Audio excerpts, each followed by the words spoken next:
आप अपना blood test कराते हैं जिसमें पता चलता है कि आपको डायबिटीज़ है और पहला ख्याल जो आपके मन में आता है कि अब तो लाइफ लॉन्ग दवाइयाँ खानी पड़ेगी, अपने फेवरेट मिठाई को सेक्रीफाइस करना पड़ेगा और साथ ही ढेरों हेल्थ इश्यूज झेलने पड़ेंगे। पर मैं आपको बता दूं, ब्लड शुगर डायबिटीज़ का एक सिम्टम है, रूट कॉज नहीं। अगर आप डायबिटीज़ से सच में छुटकारा पाना चाहते हैं तो सिर्फ सिम्टम को नहीं बल्कि रूट कॉज को ठीक करना पड़ेगा, जो कि असल में है इंसुलिन रेजिस्टेंस। यानी कि आपकी बॉडी इंसुलिन बना तो रही है पर वो इंसुलिन काम नहीं कर रही। अब आप ये जानना चाहते हैं आखिर ऐसा क्या करें कि आपकी डायबिटीज रिवर्स हो जाए, तो इस वीडियो को आखिरी तक ध्यान से देखिए। पहला सवाल जो हमारे मन में आता है, आखिर डायबिटीज होती कैसे?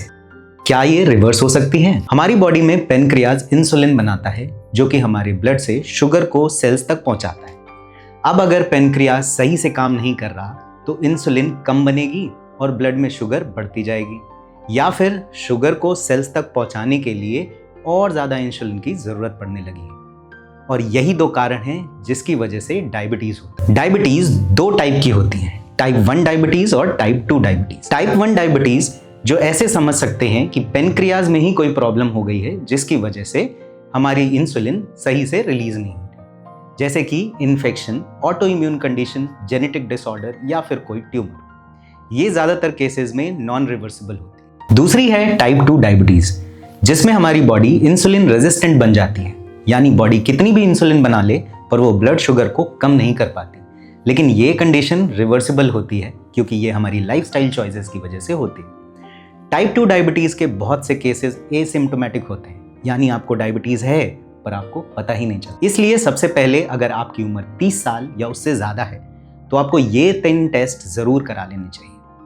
सबसे पहले HbA1c, जो आपको पिछले 3 महीने के एवरेज ब्लड शुगर के बारे में बताता है। दूसरा है फास्टिंग ग्लूकोज टेस्ट, जो आपको बताएगा 12 से 14 घंटे की फास्टिंग के बाद आपके ब्लड में कितनी शुगर होती है। और तीसरा है सी पेप्टाइड टेस्ट, जो आपको बताएगा कि आपके पेनक्रियाज ठीक से काम कर रहा है या नहीं। जैसे कि मैंने पहले ही बताया, डायबिटीज को रिवर्स करना है तो हमें अपनी लाइफस्टाइल में छोटे छोटे चेंजेस करने होंगे, जिसमें सबसे पहले आता है डाइट का मैनेजमेंट। हमें कार्बोहाइड्रेट कंजम्पशन को कम करना है और फाइबर, फैट और प्रोटीन के कंजम्पशन को बढ़ाना है। साथ ही आप खाते समय इस सीक्वेंस को भी फॉलो कर सकते हैं। सबसे पहले फाइबर, फिर प्रोटीन या फैट और सबसे लास्ट में कार्बोहाइड्रेट। फाइबर, प्रोटीन और फैट मिलकर आपके डाइजेशन को स्लो कर देंगे और आप फुल फील करेंगे, जिससे आप कम कार्ब्स खा पाएंगे और ब्लड शुगर धीरे धीरे कम होता जाएगा। लौकी, पालक, टिंडा, भिंडी जैसे नॉन स्टार्ची वेजिटेबल्स को अपनी डाइट में ऐड करना शुरू कर दीजिए। गेहूं को रिप्लेस करिए होल ग्रेन के साथ और ज्यादा पके हुए फ्रूट्स को अवॉइड करिए। दूसरा है फिजिकल मूवमेंट और स्ट्रेंथ बिल्डिंग। अगर आप एक सेडेंटरी लाइफ जी रहे हैं तो इसे तुरंत बदल दीजिए। स्टार्ट मूविंग योर बॉडी और वीक में कम से कम 2 दिन स्ट्रेंथ ट्रेनिंग जरूर शुरू कर दीजिए, क्योंकि your muscles are the biggest consumers of sugar. जब आप मूवमेंट स्टार्ट करते हैं तो मसल्स तेजी से शुगर को कंज्यूम करना स्टार्ट कर देते हैं एनर्जी बनाने के लिए। इसको ऐसे भी समझा जा सकता है कि जितनी बड़ी मसल उतनी एनर्जी यानी उतनी शुगर की रिक्वायरमेंट। इसलिए मसल ग्रोथ शुगर कंट्रोल में हेल्प करती है। तीसरा है योगा प्रैक्टिस। योगा अभ्यास से हम अपने इंटरनल ऑर्गन्स को मसाज करते हैं, जैसे ये ऑर्गन्स कंप्रेस होते हैं और फिर रिलैक्स होते हैं, जिससे इसे फ्रेश ऑक्सीजन और ब्लड सप्लाई मिलती है और इनकी फंक्शनिंग इंप्रूव हो जाती है। बात करते हैं कुछ ऐसे आसनों की जिससे हमारे पेनक्रियाज के फंक्शन को इंप्रूव करा जा सकता है। पहला है वज्रासन। जैसा कि आप देख सकते हैं, मेरे दोनों अंगूठे एक दूसरे से जुड़े हुए हैं और मेरी पेल्विस हील के ऊपर रखी हुई है। इस आसन को हम वज्रासन बोलते हैं। खाने के तुरंत बाद यही एक ऐसा आसन है जो आप कर सकते हैं।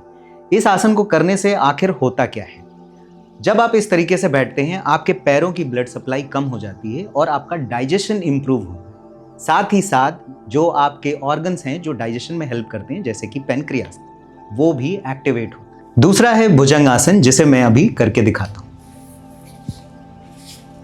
कुछ इस तरीके से मैट पे लेटेंगे, दोनों हाथों को अपनी छाती या कंधे के बगल में रखते हुए, गहरी लंबी सांस भरते हुए, शोल्डर्स को रोल बैक करते हुए अपने चेस्ट को ऊपर उठाना।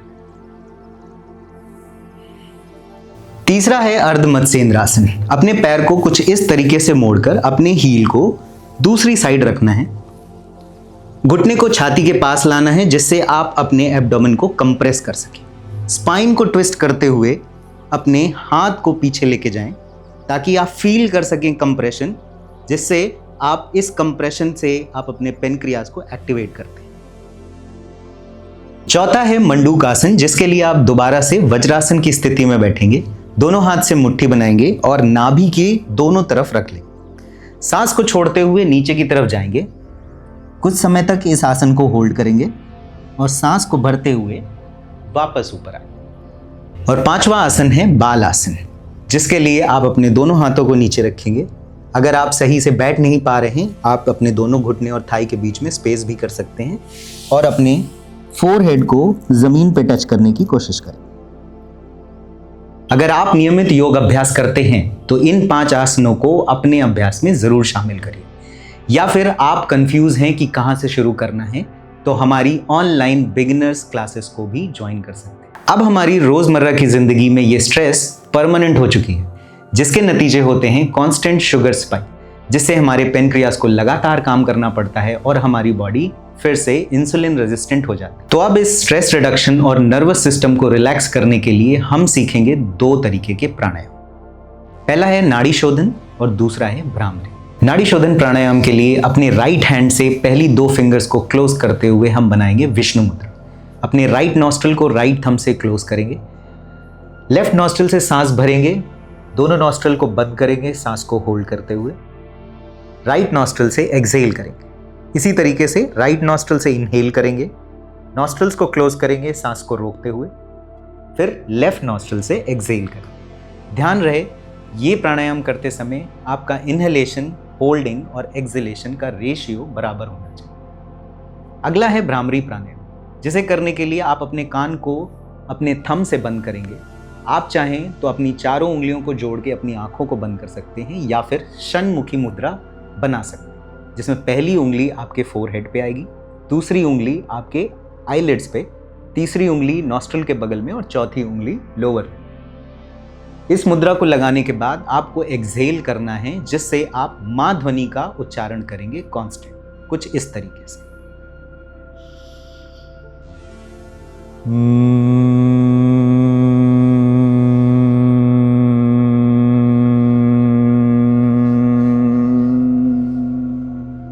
अब आखिर में मेरी आपसे यही रिक्वेस्ट रहेगी कि आप ये सभी चीजें एक साथ करने की कोशिश ना करें, बल्कि छोटे छोटे चेंजेस स्टार्ट करें, ताकि इन चेंजेस को आप सस्टेन कर पाएं और अपनी डायबिटीज को परमानेंटली रिवर्स कर पाएं। इसी के साथ ही मिलते हैं अगली वीडियो में किसी और प्रॉब्लम और उसके सॉल्यूशन के साथ।